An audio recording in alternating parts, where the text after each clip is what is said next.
My name is Raymond. I'm going to present to you my Volvo project, or a fast brick, as many of you would call it, Volvo 240.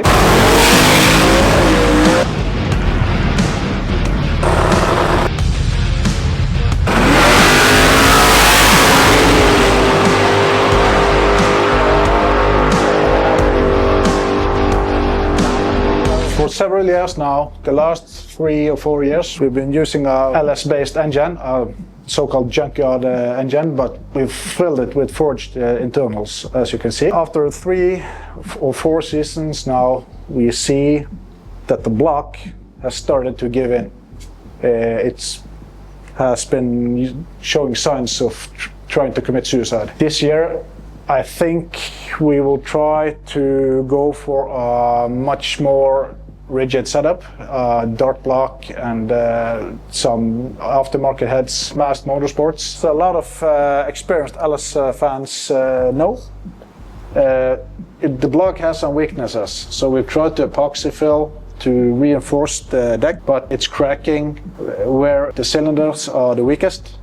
And as everybody knows, they're lift heads. LS engines always lift heads. So with double O-rings on the heads, on the block, and copper gasket, the strongest bolts, we still have leakage. And for the second time, we are measuring that the deck is giving in. The deck surface ain't stable. So it's not only the heads that lifts, it's also the deck that's unstable. When it comes to the heads and the cylinders, we cannot keep it sealed up when we are putting on 38.5 pounds of boost.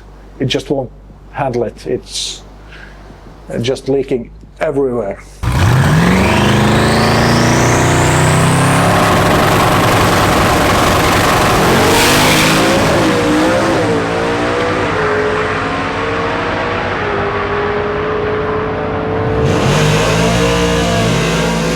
We have some other signs that we have a new experience with.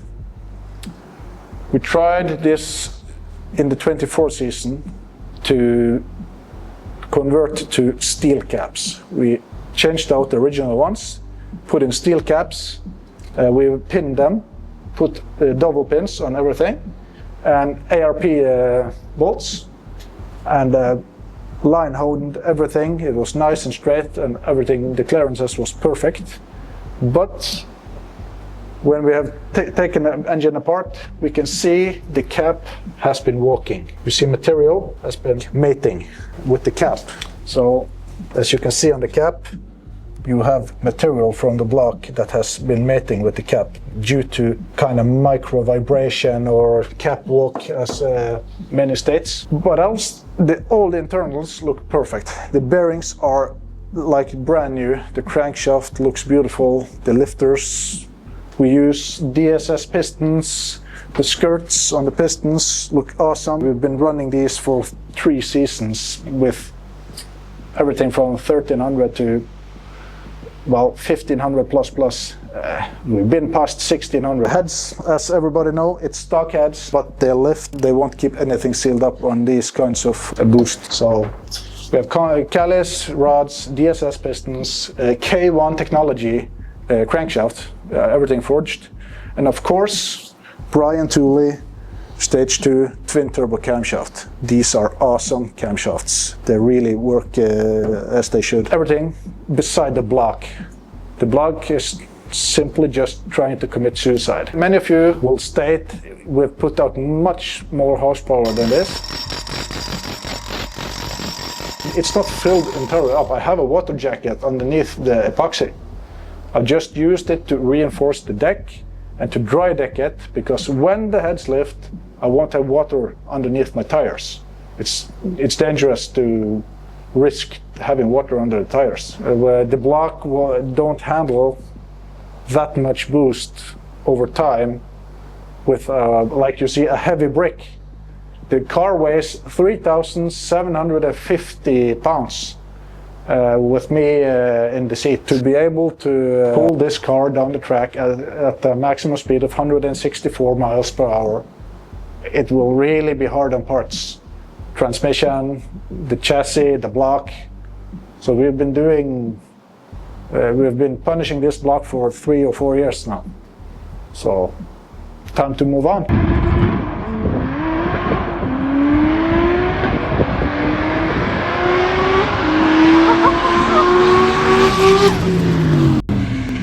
We are going to try to finance a dart block, Mast Motorsports heads, and 8 counterweight crankshaft, Callis or Molnar or something. We'll see. We'll see what's available. We need to do this properly. So one can say the junkyard block is junk. Yeah, actually, yeah, the junkyard block is junk. Yeah. It's officially junk. I don't trust it anymore. The decks are unstable. The mains are unstable. We see signs of cracks where the cylinder is the weakest. So, yeah, most definitely junk. I don't trust it. This year, we will try to aim for 2,000 horsepower plus. So it will be a blue brick, baby blue brick with 2,000 horsepower. I've not made a final decision yet, but I might go for a quad turbo setup. It's not totally decided yet. Till now, we have used twin 69s on some log manifolds. So Borg Warners with some custom turbine housing.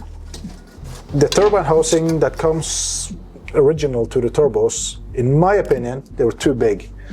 So I provided some actually Chinese housings, and I did the machining myself. I welded, adapted, and it has been working awesome. We run out of air this in the 24 season. They were like, we just emptied the compressor side entirely. Since Raymond, he's doing all this stuff by himself. He's building and tuning and yeah, everything. He's going to show how much power this car actually has. Well, to be fair, as you can see on the graph, I max out my dyno. So these numbers are not the greatest the engine has been seeing. It's just, I'm empty of dyno. So, but yeah, I do all the tuning myself.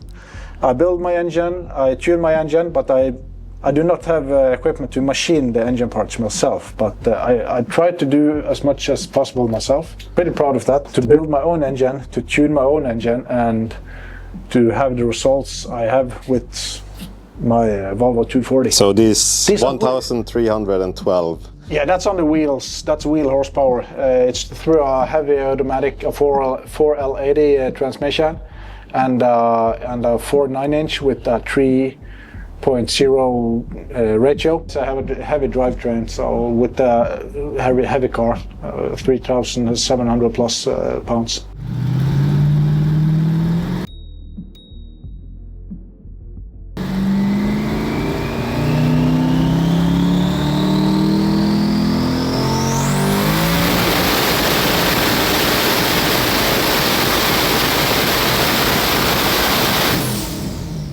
I was actually pretty scared when I took this pull, because I have no exhaust on the car. It just goes straight down to the floor.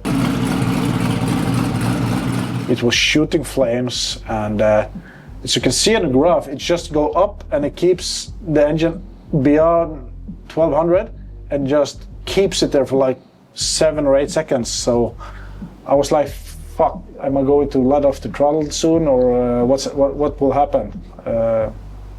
But it was a lot of fun. My converter is a little bit loose, so when putting in full throttle, the engine was like at 7,000 RPMs instantly when the boost really kicked in.